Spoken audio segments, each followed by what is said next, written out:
Então, pessoal, boa noite, né? Dar início aqui a essa primeira leva de apresentações dos nossos protocolos, que é um momento muito especial para o grupo, né? Porque é esse momento que a gente começa a materializar tudo aquilo que a gente está aprendendo durante todo o semestre, todas aquelas aulas, aquelas estratégias que a gente vem aprendendo aí, tudo que a gente vem conversando. Então, a partir de hoje, a gente começa a colocar, realmente a mostrar como foi colocado essa mão na massa, como é que tá os resultados práticos de cada etapa, né? Então, hoje eu vou apresentar o protocolo aqui, foi o protocolo do grupo 11. É claro, tem muita coisa ainda a ser maturada, tem várias coisas ainda aqui, vão ser melhoradas, mas aí eu vou apresentar como está todo o nosso processo, quais foram nossas ideias e tudo mais, tá certo? Se em algum momento a tela travar aqui, ou então minha voz ficar baixa, vocês me avisem, ou pelo chat, ou pode até ligar o microfone e avisar, tá certo? Então, para começo de conversa, o nosso tema, assim, né, não é algo... Esse título não é totalmente definido, mas já dá uma ideia de por onde é o nosso tema, por onde que a gente está querendo pesquisar e tudo mais. Então, nosso protocolo tem a ver com os manejos articulares de pacientes em sedação profunda na unidade de terapia intensiva. Então, é o protocolo de revisão de escopo. Esse grupo é composto por mim, Isa Nascimento, Gisele Cruz e Larissa Vieira, e como nosso orientador, que vai estar nos ajudando em todo esse processo de construção, de pesquisa e tudo mais, é o professor Matheus de Alencar. Então, um apanhado geral em relação ao nosso tema. Então, a gente entende aí, né, já é bem estabelecido, que a sedação profunda é um estágio de depressão do nível de consciência, a qual o indivíduo não responde facilmente aos estímulos externos, principalmente aqueles estímulos que são considerados um pouco mais leves, como, por exemplo, a fala, o estímulo de voz, ou o estímulo de tato leve ali, um tato fraco. Um indivíduo em sedação profunda, ele vai estar responsível principalmente a estímulos um pouco mais dolorosos e também repetidos, né? Então, a gente lembra um pouquinho lá daquela a escala de Reis, que vai testar esse nível de sedação, que é a principal escala utilizada para entender o quão sedado aquele indivíduo vai estar, né? Então, a sedação profunda ali, dentro da escala, seria como se fosse uma pontuação de -4.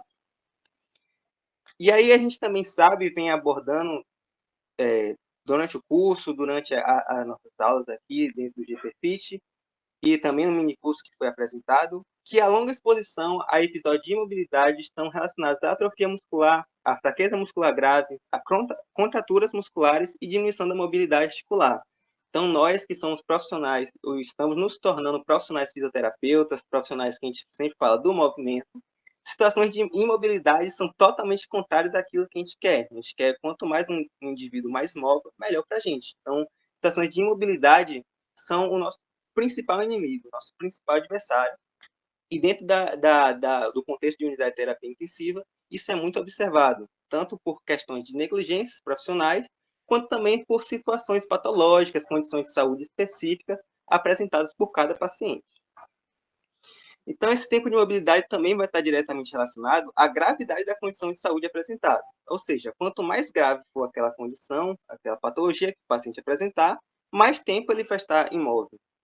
E, necessariamente, quanto mais grave também for essa patologia, mais grave também vai ser, ou mais alto vão ser, esses manejos de administração dos sedativos que eu tenho falado anteriormente. Então, normalmente são pacientes que se encontram em estado de sedação um pouco mais profunda, tanto de forma guiada, que vai ser pela equipe farmacológica e a equipe médica daquela unidade, como também em situações que são induzidas pelo próprio quadro apresentado pelo paciente. Então, o estudo vai ter como objetivo, né, o entendimento das técnicas que são utilizadas nos manejos articulares em pacientes profundamente sedados na unidade de terapia intensiva. Então, o que é que a literatura, o que é que os profissionais têm feito para poder manejar as articulações e impedir essas contraturas, essas reduções articulares em pacientes que estão nesse determinado contexto, né? Fundamentalmente sedados na unidade de terapia intensiva. Então, a questão de pesquisa que vai nortear a gente, e que nós decidimos, né, é quais as técnicas utilizadas para ganho ou manutenção das amplitudes articulares em pacientes em sedação profunda na unidade de terapia intensiva. Então, a gente construiu essa pergunta dentro daquele conceito que a gente também vem estudado, que é o conceito PCC, ao qual a nossa população vai ser os pacientes em sedação profunda, o nosso conceito vão ser as técnicas utilizadas para ganho ou manutenção das amplitudes articulares, e o contexto que a gente vai observar vai ser na unidade de terapia intensiva. Então, quando a gente pega e isola cada unidade desse acrônimo do PCC, a gente vai gerar ali aquele grupo de escritores que vão estar relacionados a cada tipo da letra, a cada parte do acrônimo. Então, para a nossa população, a gente vai ter a Deep Sedation, que é justamente aquele contexto onde os pacientes vão estar profundamente sedados. Então, a gente vai ter o descritor principal, que é o Deep Sedation, e os seus entretermos, que estão listados ao lado. Para o nosso conceito, que vai ser a questão da amplitude articular, da mobilidade articular, a gente vai ter o descritor principal de range of motion, vírgula articular, e seus entretermos, que também estão listados ao lado. E para o contexto, vai ser na Intensive Care Units, e os seus entretermos também estão listados aqui ao lado. Todos esses entretermos e os descritores principais foram buscados através da plataforma MESH, lá dentro de todo aquele universo da PubMed, né? Então, eles estão totalmente registrados lá dentro. E agora, quando a gente pensa um pouco na nossa estratégia de busca, né? Inicialmente, seriam a junção dos grupos da população, então, profundamente sedados, com o nosso conceito principal, que vai ser a amplitude de movimento. Aqui vai ser o nosso descritor de busca principal, que está relacionado, né, tanto com aquele agrupamento inicial, quanto com a intersecção com o outro agrupamento. Então, o agrupamento da sedação profunda interseccionado com o agrupamento das amplitudes articulares. Então, a gente, na estratégia de busca, a gente vai seguir a metodologia da JBI, né, que é do Instituto Joana Briggs, principalmente relacionada à questão ali do PRISMA-SCR, que é todo esse protocolo que vai guiar todo esse processo, tanto da construção do nosso protocolo aqui que eu estou apresentando, quanto das buscas que vão ser realizadas posteriormente. Em relação aos tipos de estudos, vamos incluir todos os tipos de estudos, tanto quantitativos como qualitativos, e estudos mistos, então, de diferentes tipos de estudo, como observacionais, estudo de caso-controle, estudos aleatorizados e controlados, e tudo mais. Então, a gente vai integrar todos os tipos de estudo para não deixar nenhum dessa parte do escopo da literatura de fora dos nossos resultados. As bases de dados que a gente inicialmente pensou foi a PubMed, a BVS, a Cielo, a Lilacs e a Pedro como sendo nossas bases primárias, e revistas relacionadas ao tema, em relação a revistas da área de terapia intensiva, de terapia no geral, catálogo de teses do CAPES e referência dos artigos selecionados como nossas bases secundárias, né, para poder tentar ao máximo, buscar ao máximo toda essa literatura que está posta atualmente. Então, a busca vai ser feita por dois autores ou autoras de forma independente. A gente ainda não definiu quem vão ser esses autores ou autoras que vão realizar essas buscas, mas a busca no estilo padronizado sempre, primeiro identificando títulos e resumos para poder abranger ali, começar a organizar todos os estudos que a gente vai incluir. Aí depois eu vou fazer uma leitura na íntegra desses estudos, justamente para poder verificar se todos eles entram nos critérios de elegibilidade, se alguns precisam ser excluídos ou não. Divergências, nesse momento, vão ser resolvidas através do conceito de um terceiro autor, que também ainda não está definido. Definido, é isso. A partir daí, a extração de dados vai ser feita por todos os autores, então, pessoalmente, todos vão participar, mas de forma independente, né, para poder comparar os resultados posteriormente. E os principais dados organizativos que a gente vai trazer vão ser em relação à população analisada naquele estudo, já que a gente pegou uma população um pouco abrangente, né? São todos os pacientes da UTI, mas existem diversos tipos de perfis de paciente na UTI. Então, a gente vai descrever qual foi a população analisada em cada estudo daquele. Qual foi o conceito abordado, quais foram as técnicas, quais foram as doses, os tipos e tudo mais, o contexto ao qual aqueles pacientes vão estar inseridos, todos os métodos utilizados naquele estudo e as principais conclusões relevantes. Para apresentar os dados, a gente vai apresentar através de tabelas, relatando os tipos de estudos encontrados, os conceitos e definições abordados em cada um deles, as métricas de avaliação utilizadas por cada um, se existem diferenças entre um e outro ou não, e os resultados encontrados por cada estudo. Em relação aos critérios de elegibilidade, né, vão ser incluídos estudos que contenham pacientes adultos, assistidos pela fisioterapia, admitidos na unidade de terapia intensiva, que tenham recebido a aplicação de técnicas para ganho ou manutenção de amplitude articular, seja ela passiva ou ativa.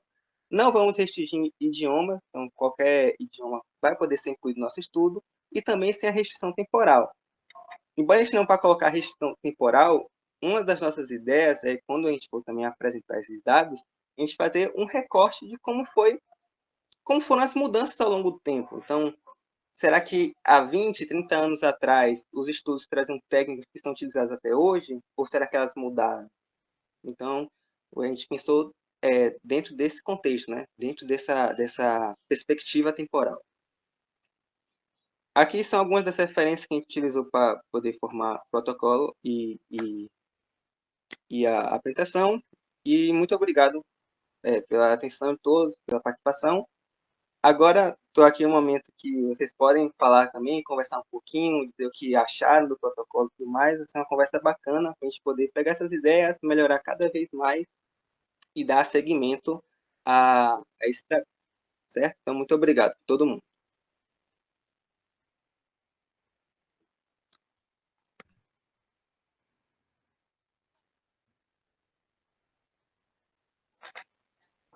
Inicialmente, gostaria de parabenizar a todos os componentes do grupo, né, pela dedicação, pelo empenho, né? Continuem assim, tá bom? É sempre importante quando a gente está participando, né, de qualquer iniciativa que seja, a gente ter aquele cuidado, né, de fazer as atividades, de atender os prazos, né? E vocês estão de parabéns, né, por ser esse grupo aí que está dando o pontapé inicial nas apresentações. Então, deixo aqui registrado essa reflexão, né, sobre a importância, né, da gente sentar só nessa apresentação de vocês já dá para perceber, né, que vocês conseguiram consolidar essa aprendizagem inicial, né, desse semestre, vocês conseguiram, possivelmente vocês foram consultar alguma coisa das aulas, foram consultar o material, foram reviver alguns momentos que nós tivemos nesse semestre, então isso é muito importante. Gostaria também de parabenizar Enzo pela excelente apresentação, viu, Enzo? Uma didática muito boa, né? Uma excelente entonação de voz, né? Uma apresentação fluida, segura. Tá de parabéns. Continue exercitando, que você vai muito longe. Parabéns mesmo. Queria abrir nesse momento aqui para as considerações. É um momento importante também, né? Eu acho que fortalece o aprendizado, várias coisas que Enzo apresentou aí de forma didática, né? Vai fortalecendo o aprendizado de todo mundo, talvez possa contribuir até no andamento dos outros grupos. Queria ouvir um pouquinho aí o pessoal, quem gostaria de falar. Rafael, tá podendo falar, querido? Posso sim, professor. Enzo, primeiramente, né, parabenizar aí pela apresentação, foi muito boa, como o professor disse, né, foi bastante fluido, né, foi bem didática. Enfim, em relação aí à divisão, né, à procura dos artigos, você já tem uma ideia mais ou menos de quem vai ficar com cada parte? A gente sabe que é um processo muito, assim, trabalhoso, né, essa questão de você separar, né, quem vai procurar ali, dar o artigo em cada base, depois fazer tipo um compilado, então assim, você tem mais ou menos uma ideia. Além disso, vocês pretendem utilizar alguma plataforma de... como se fosse acho que é o Ryan, né? Acho que é o Ryan, que geralmente as pessoas utilizam para ali ajudar na separação dos artigos, né? Que vai ser incluídos no estudo. Vocês vão utilizar alguma plataforma desse tipo ou não?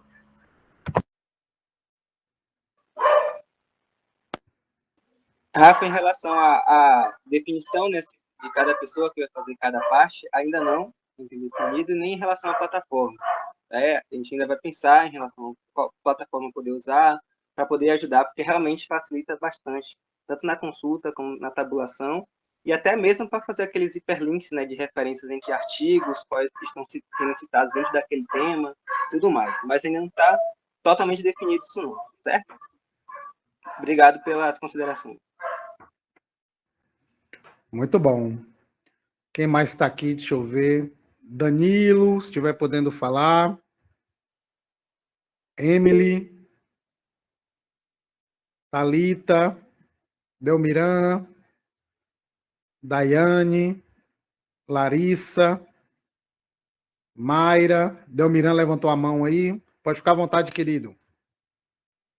Boa noite, gente. Só parabenizar mesmo o grupo, né? E a Enzo pela apresentação, né? E sem falar que serve até mesmo, né, por seu primeiro, os grupos de hoje apresentarem, serve também de um norte para como a gente deve nos preparar também para as próximas apresentações. E foi ótimo, foi bem didática mesmo, como o professor falou, né? E objetiva, foi perfeito. Isa.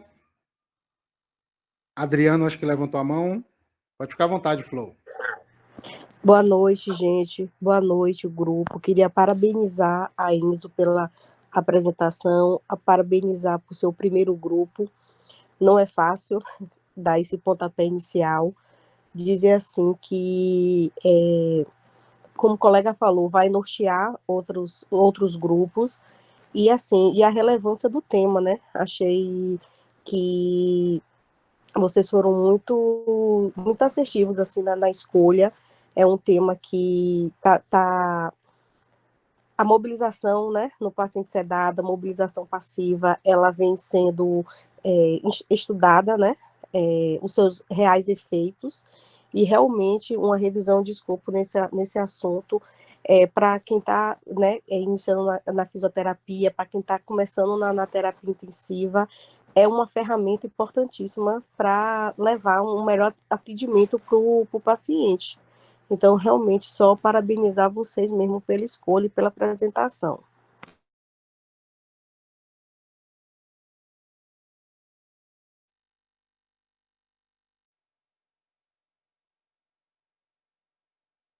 Olha, uma outra dúvida por que vocês, no caso, escolheu apenas a população adulta para incluir o estudo?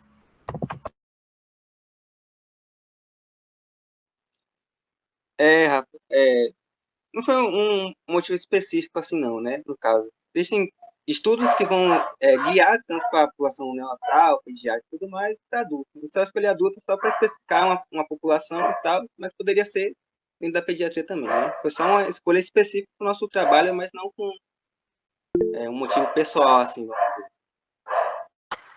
Por falar nisso, deixa eu até fazer uma pergunta, aproveitar o professor Rodrigo, ele pode até ajudar a esclarecer essa dúvida.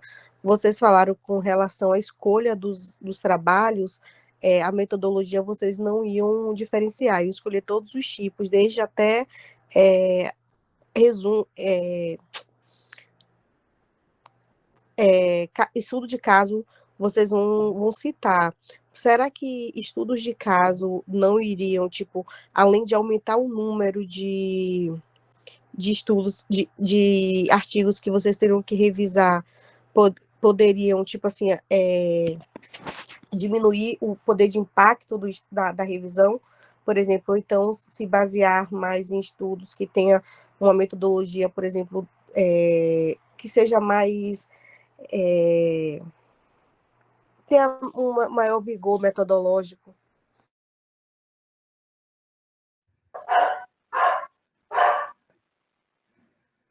E aí, Enzo, o que você acha? Um bom apontamento dentro dessa questão. A gente decidiu por escolher, por esse tipo de estudo, né, que tem metodologias um pouco inferiores e tudo mais, justamente por se tratar de uma revisão de escopo, por se tratar pela própria revisão de escopo, poder abarcar esse tipo de estudos mais, metodologias mais fracas, mais fortes e tudo mais, já que a gente não vai julgar a qualidade e os resultados de cada estudo, e sim só apresentar o que é que a literatura vem falando, quais são as lacunas, quais são os maiores tipos de estudos que estão sendo feitos, se são desses com metodologia mais fraca ou mais forte e tudo mais. Então, como a gente não vai julgar o rigor e nem utilizar esses resultados como algo que vai guiar a nossa prática ali como se fosse uma revisão sistemática, é por isso que a gente vai incluir esses outros tipos de estudo. O professor pode complementar agora. Muito bom, excelente pergunta, né, que a Adriana fez, né? Isso é bom a gente parar para refletir, né?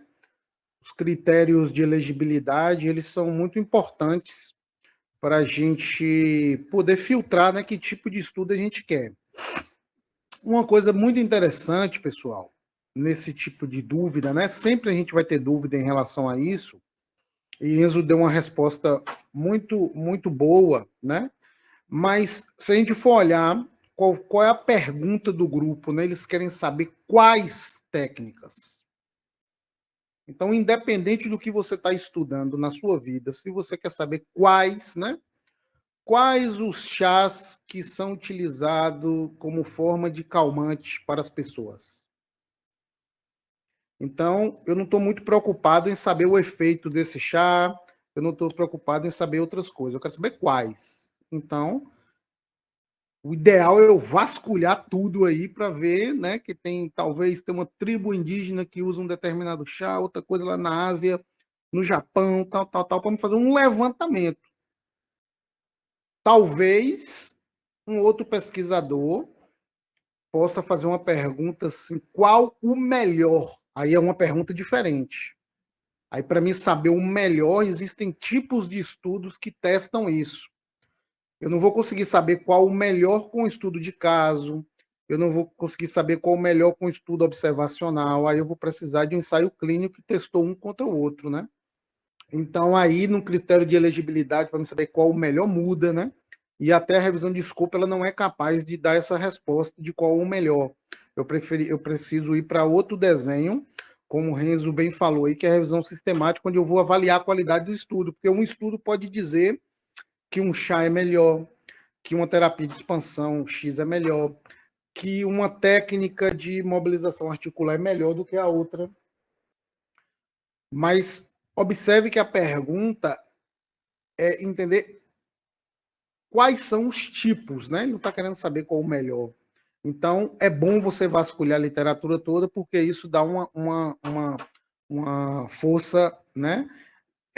Uma qualidade melhor do estudo, porque eu posso encontrar um estudo de caso, por exemplo, recente, que está apresentando uma máquina, né? Estou dando um exemplo aqui. Alguém desenvolveu uma máquina nova, barata, porque as máquinas que faz mobilização passiva, elas são caras, mas pode ter tido alguma equipe de engenharia, por exemplo, da USP, que desenvolveu um aparelho simples, né, que tem algumas articulações, um motorzinho simples e que você acopla no paciente e isso vai, né, para cima e para baixo ali. É uma técnica nova, talvez foi publicado num resumo de um congresso aí. E para essa pergunta que o grupo está fazendo, é interessante citar isso, porque a gente está querendo mostrar aquilo que existe, aquilo que foi apontado, né, na literatura. Então tá excelente aí. Não sei se ficou claro, Dri, se você concorda.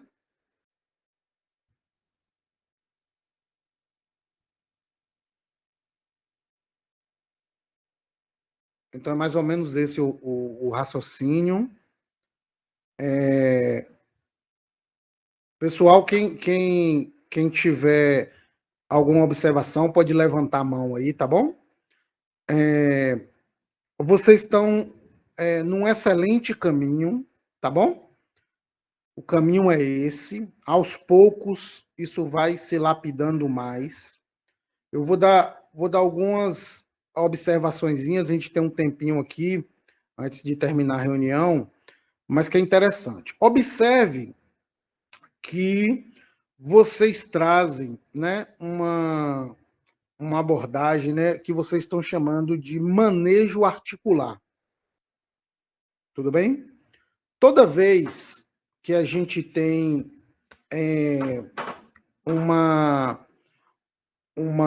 que a gente começa a delinear algo, né? Que na revisão de escopo isso é chamado de conceito, né? É muito importante a gente ter claro na nossa mente, né? O que é isso que a gente está estudando? Porque se a gente for observar nos seus descritores, vocês trazem muito para a mobilização passiva. A maior parte dos descritores de vocês abarcam a mobilização passiva. Então, vocês estão respondendo a uma pergunta assim, ó. Quais as técnicas de mobilização passiva utilizadas em unidade de terapia intensiva? Vocês vão encontrar, a maior parte do estudo que vocês vão encontrar com esses descritores é isso. Mas você traz na sua apresentação e no título do trabalho, né? Pode ser assim, você pode recortar para a mobilização passiva, mas você traz aspectos, né, de mobilização ativa que não vai se aplicar muito porque a sua população é de quem está sedado. Então, isso na apresentação você já pode até cortar. Você não vai estar preocupado. Isso, na realidade, não se aplica a essa população que vocês definiram. Quando eu falo em manejo articular, né? Talvez é importante vocês sentarem para definir no protocolo, né? Se vocês forem manter esse termo manejo articular, para conceituar o que é isso. Porque, por exemplo, um posicionamento é uma forma de eu manejar a articulação e proteger ela dentro dessa mesma perspectiva que vocês estão trazendo. Tanto para ganhar, quanto para manter. Não sei se você acompanha o meu raciocínio. Então, existem trabalhos que o cara não vai mobilizar a articulação passivamente, ele vai só posicionar o paciente. Então, a gente sabe, né, que, por exemplo, né, em alguns perfis de pacientes, principalmente pacientes neurológicos, a gente tem essa preocupação, né? Idosos, a gente tem uma preocupação, talvez o jovem, que tem um músculo bom, uma articulação boa, o cara que vai ficar internado durante pouco tempo, às vezes o fisioterapeuta ele não se preocupa tanto com o posicionamento. Agora, bora pensar numa população diferente. Um paciente idoso, que já tinha um comprometimento articular, que a gente sabe que vai ficar muito tempo internado. Então, o posicionamento, né, dessas articulações, o paciente neurológico, né, a gente sabe que pode ter alguns padrões neurológicos que são desenvolvidos. Então, o posicionamento, ele entra. Então, se vocês vão manter essa questão do manejo aí, é importante você tirar um parágrafo na metodologia e colocar, para efeitos desse estudo, manejo articular, ele é qualquer tipo de abordagem que visa manter a amplitude de movimento ou ganhar amplitude de movimento. Como, por exemplo, a primeira coisa da gente pensar aí seria o posicionamento. Não sei se você entende como o posicionamento ele é importante para você apontar nos resultados de vocês. Né? O posicionamento é uma coisa que a gente, né, pensa muito. Ainda dentro dessa mesma perspectiva e servindo de exemplo também para todos os grupos, a gente precisa parar para pensar um pouco nesse conceito que a gente está estudando, porque, por exemplo, né, além do posicionamento que vocês não vão encontrar se vocês manterem apenas esses descritores de vocês,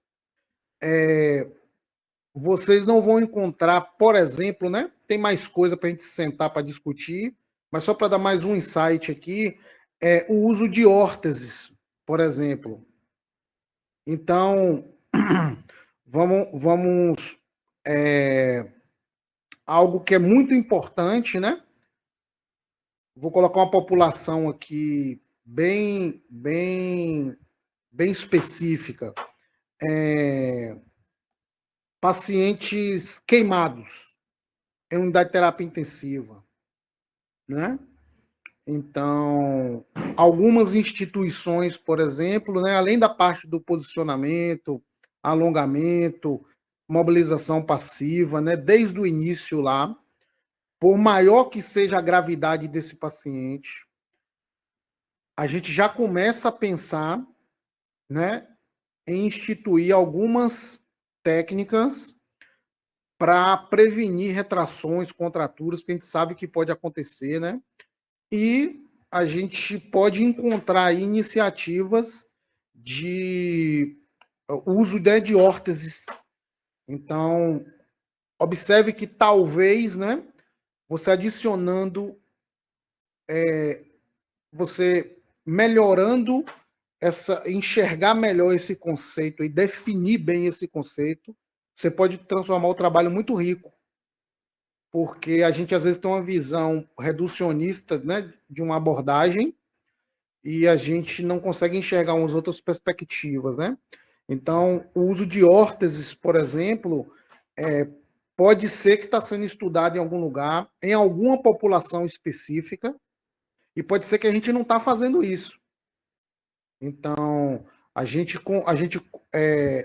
convive, né, muito frequentemente, principalmente quem está na clínica escola, pegando os pacientes contraturados já, né? Enzo talvez deve ter passado por essa experiência, onde o paciente ele melhorou da condição um pouco neurológica que levou ele lá, mas ele está com a mão em garra, ele está com aquele pé equino, né?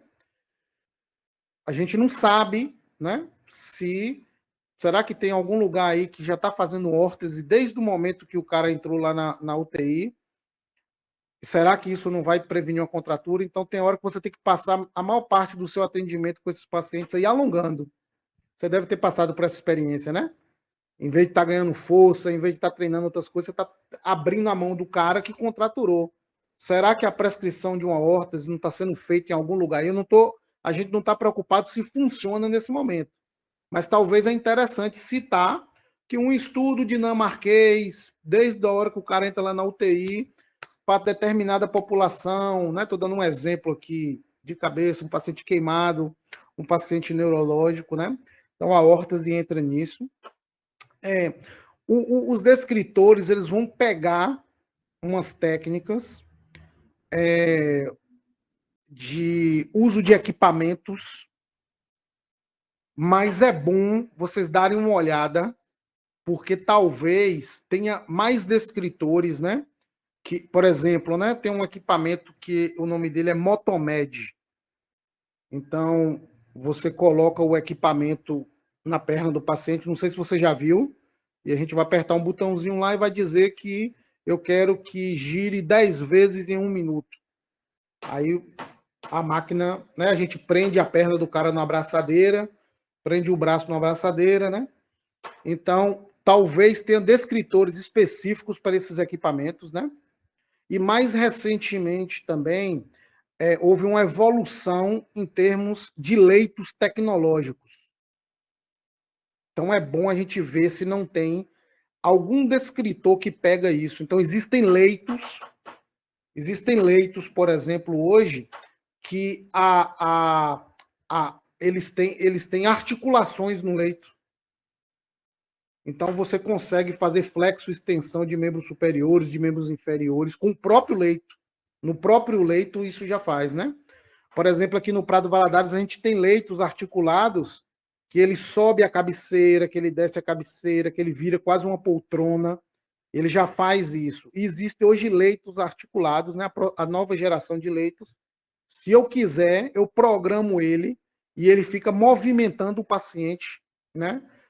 No tempo que eu quero. Então, eu quero que levante e baixe a perna do paciente 5 vezes a cada minuto. O leito fica fazendo isso lá automaticamente. Então, passive range motion, às vezes, só está pegando essa mobilização passiva que a gente faz tradicionalmente, né? Talvez alguns termos que remetam ao uso de órtese, posicionamento, algo de tecnologia, pode enriquecer o trabalho de vocês, já que vocês deram essa amplitude de técnicas que manejam a articulação. Entende? Aí é uma decisão dos pesquisadores. Poxa, ficou muito grande posicionamento, tecnologia, mobilização passiva.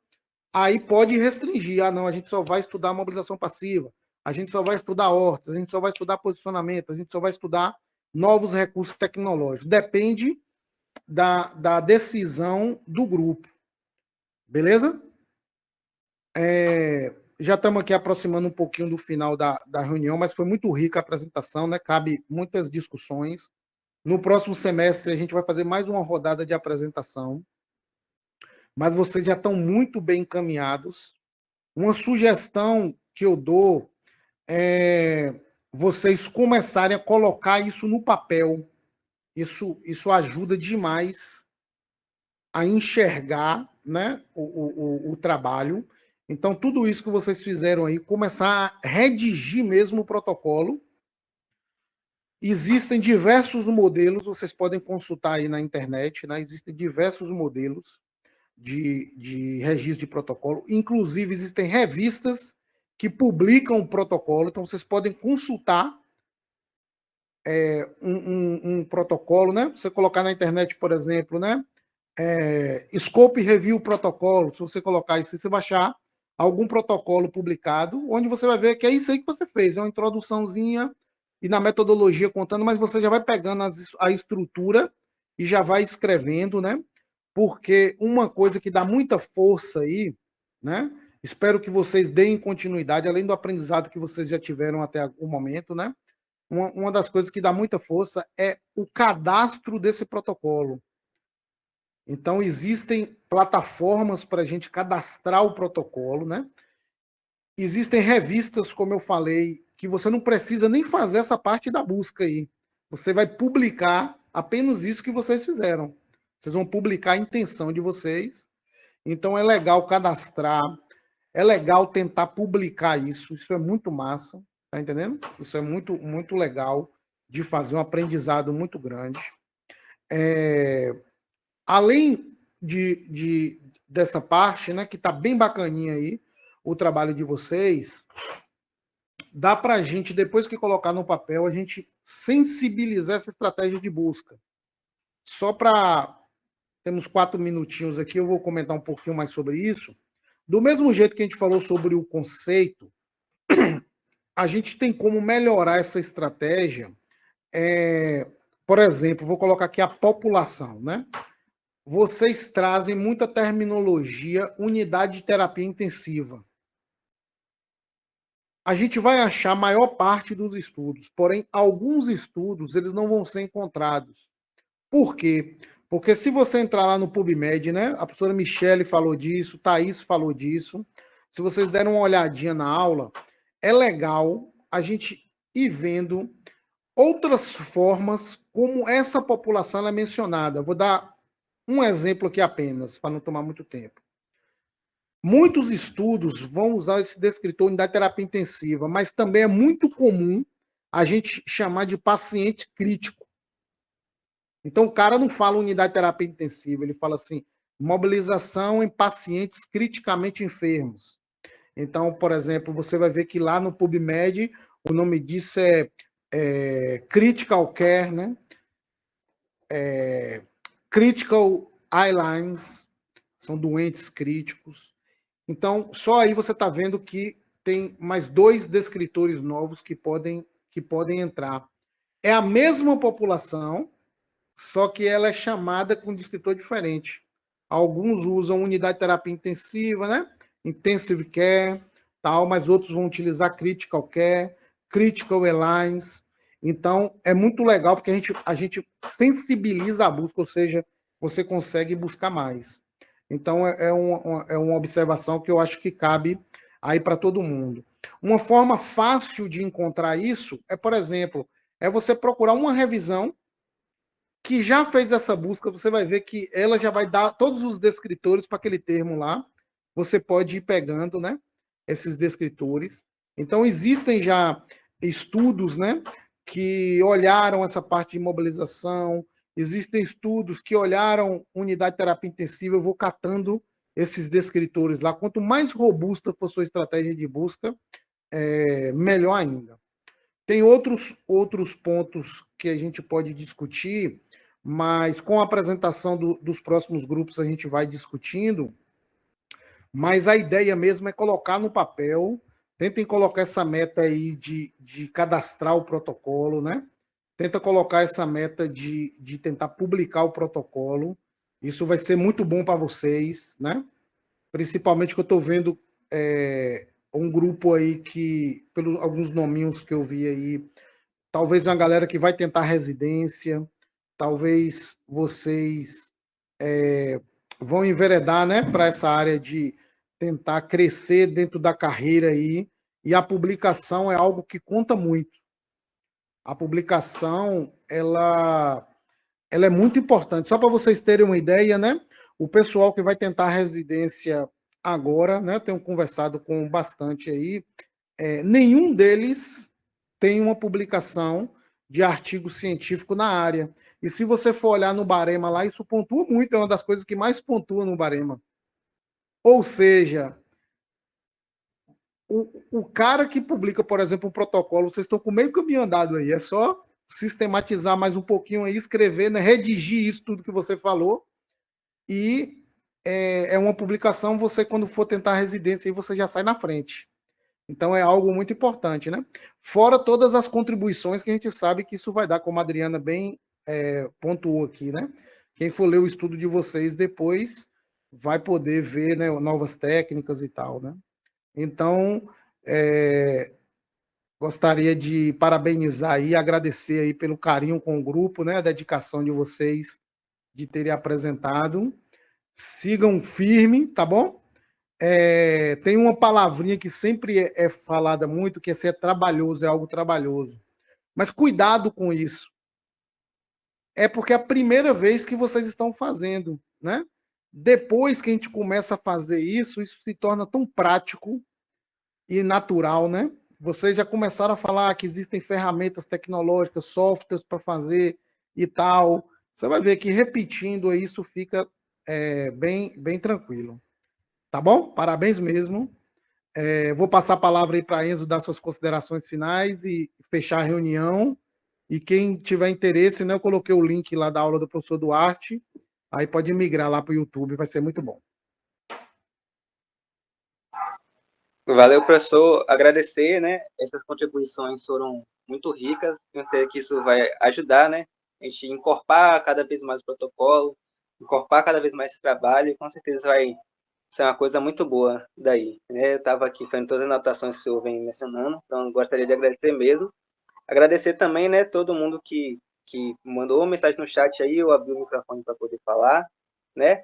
Tenho certeza que vocês também vão mandar muito bem nos próximos apresentações. Com certeza que todo o grupo vai mandar muito bem todos os protocolos. É isso? Então, muito obrigado por todo mundo que veio participar aqui hoje. Como o professor falou, agora bora assistir aquela aula que vai ser muito interessante, tá certo? Obrigado pela presença de todo mundo. Qualquer coisa, estamos aí. E aproveitar para deixar o aviso que eu vou fazer já, gerar a sequência das próximas semanas, quais grupos vão poder apresentar, e já vou mandar no grupo para vocês se prepararem, tá certo? Qualquer dúvida, estamos à disposição sempre, e muito obrigado novamente.